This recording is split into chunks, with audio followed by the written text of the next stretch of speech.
नमस्कार, आप देख रहे हैं क्लीन न्यूज़ यूपी और मैं हूं आपके साथ वैशाली वर्मा। वक्त हो चला है उत्तर प्रदेश से जुड़ी 10 फटाफट बड़ी खबरों का। इससे पहले आप न्यूज़ को किस जिले से देख रहे हैं, हमें कमेंट के माध्यम से जरूर बताएं। सीएम योगी आदित्यनाथ ने बनाया 100 दिन का एक्शन प्लान, योजनाओं को 10 सेक्टर में बांटकर होगा काम। उत्तर प्रदेश को नंबर 1 बनाने का संकल्प लेकर दोबारा सत्ता में आई योगी सरकार ने मिशन मोड पर काम शुरू कर दिया है। सरकार अगले 100 दिन का रोड मैप बना रही है। इसके लिए तय किया गया है कि विभिन्न विभाग और उनकी योजनाओं को कुल 10 सेक्टरों में बांटकर काम किया जाएगा। इस संबंध में मंगलवार को मुख्यमंत्री योगी आदित्यनाथ द्वारा बुलाई गई सभी विभागों की महत्वपूर्ण बैठकों में फौरी तौर पर खाका खींच चुके मुख्य सचिव दुर्गा शंकर मिश्रा ने प्रस्तुतिकरण किया। अब 13 से 20 अप्रैल तक योगी अलग अलग विभागों की 100 दिन की कार्य योजना का प्रस्तुतिकरण देखेंगे। यूपी सरकार 2.0 के शपथ ग्रहण के तुरंत बाद ही मुख्यमंत्री आदित्यनाथ ने सभी मंत्री और वरिष्ठ अधिकारियों को निर्देश दे दिया था कि सरकार 100 दिन 6 माह और प्रति वर्ष के लक्ष्य तय कर 5 वर्ष काम करेगी। इसके लिए 100 दिन की कार्य योजना सभी विभाग बना ले। योगी सरकार के आह्वान पर नदियों को पुनर्जीवित करने आगे आई संस्थाएं। योगी 2.0 में प्रदेश की नदियों को अविरल और निर्मल बनाने में नमामि गंगे परियोजना कई नए आयाम शुरू करने जा रहे हैं। विलुप्त हो चुके कुओं को जिंदा करके रिचार्जिंग वेल के रूप में विकसित करने और तालाबों को पुनर्जीवित कर उनके किनारे ग्राम वन स्थापित किए जाने की योजना बनाई गई है।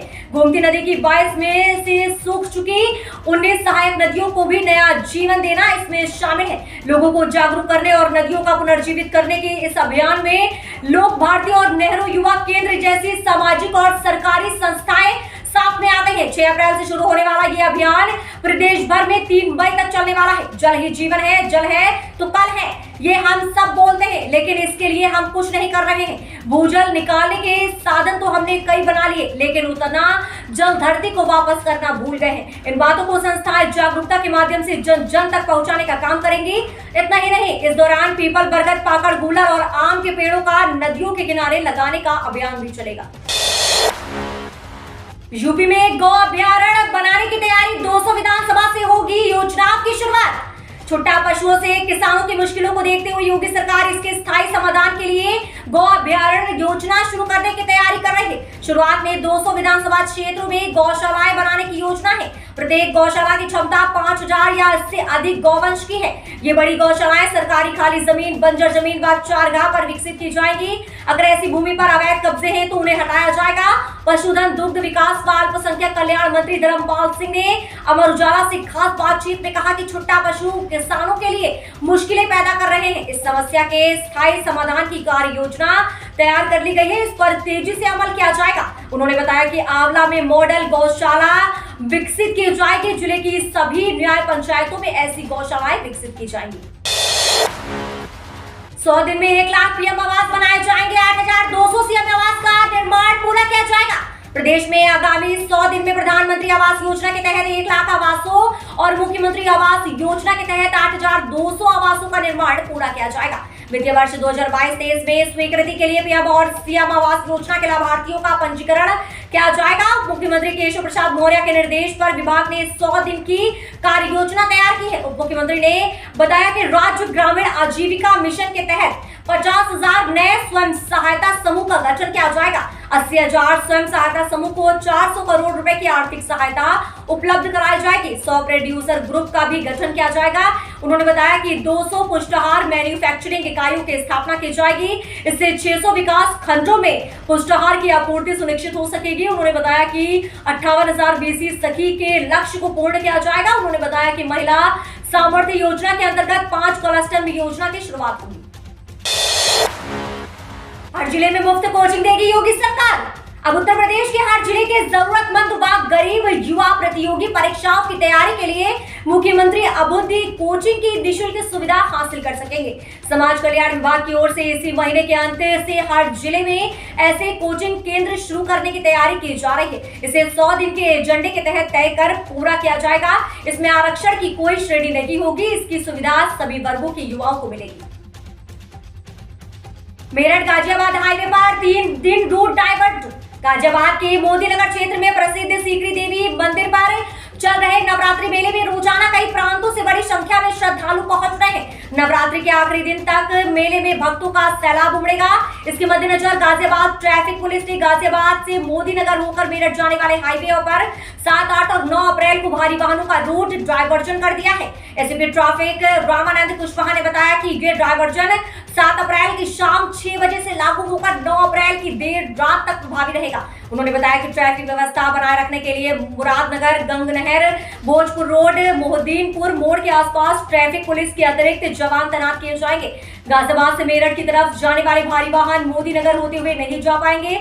ऐसे वाहन मुरादनगर, गंगनहर से मुड़कर अपने गंतव्यों को निकलेंगे। मेरठ से गाजियाबाद की तरफ आने वाले भारी वाहन परतापुर से थोड़ा आगे चलकर मोहद्दीनपुर से खरखौदा के लिए मुड़ जाएंगे। ये वाहन हापुड़, पिलखुआ होते हुए गाजियाबाद की तरफ जा सकेंगे।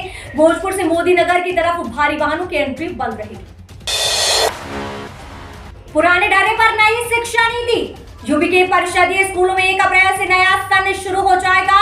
इस बार नई शिक्षा नीति 2020 के तहत तैयार सिलेबस से पढ़ाई होनी थी। तैयारी भी पूरी थी, लेकिन स्कूलों तक नए सिलेबस की किताब ही नहीं पहुंची।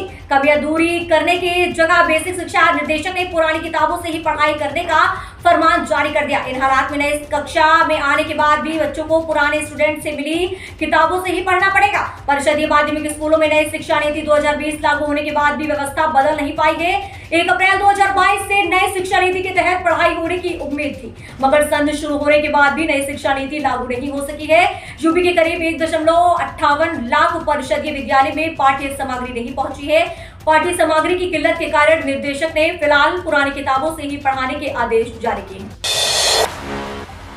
रेल यात्रियों के लिए अच्छी खबर, यूपी, एमपी, गुजरात, महाराष्ट्र के लिए चलेगी वीकली स्पेशल ट्रेन। रेलवे की ओर से यात्रियों की सुविधा के मद्देनजर गोरखपुर और बांद्रा टर्मिनस के बीच समर वीकली स्पेशल ट्रेन का संचालन करने का फैसला किया है। पूर्वोत्तर रेलवे की ओर से संचालित की जा रही इस ट्रेन के सभी कोचों को आरक्षित श्रेणी में रखा गया है। इस ट्रेन का प्रारंभ गोरखपुर से 15 अप्रैल से किया जाएगा, जबकि वापसी में इसकी शुरुआत बांद्रा टर्मिनस से 16 अप्रैल से होगी। ट्रेन संचालन से उत्तर प्रदेश, राजस्थान, मध्य प्रदेश, गुजरात और महाराष्ट्र के खास शहरों के पैसेंजर्स के लिए रेल का आवागमन सुगम बन सकेगा। पूर्वोत्तर रेलवे के प्रवक्ता पंकज कुमार सिंह के मुताबिक यात्रियों की सुविधा के लिए 0505305054 Gorakhpur Bandra terminus Gorakhpur summer weekly special train का संचालन गोरखपुर से 15 अप्रैल से 24 जून 2022 तक प्रत्येक शुक्रवार को होगा।